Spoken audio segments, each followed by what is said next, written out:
bu, bu, bu, bu, bu. Prce kleze na vrbu. Ale ne, naše slečna Jitřenka. Dobrý den, pane řediteli. Prosím, prosím, Pacinku. Je to ředitel divadla, tady pracuje, ani nevíme vlastně, jestli je to profesionální, poloprofesionální nebo amatérský soubor.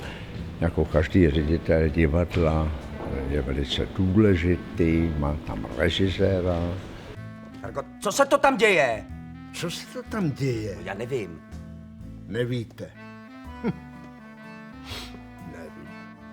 A sám také tvoří, sám se věnuje umělecké tvorbě a zkouší jeho pohádku. No tak si představte, se v divadle zkouší pohádka, kterou napsal pan ředitel. My právě začínáme zkoušet nádhernou pohádkovou hru, kterou jsem celou v úplnosti napsal já sám. No, já jsem přesvědčený, že je to geniální dílo, že mi to všichni trochu kazej a zároveň trnu a strachuju se o výsledek. To je můj úkol v tomhletom filmu. Pauza!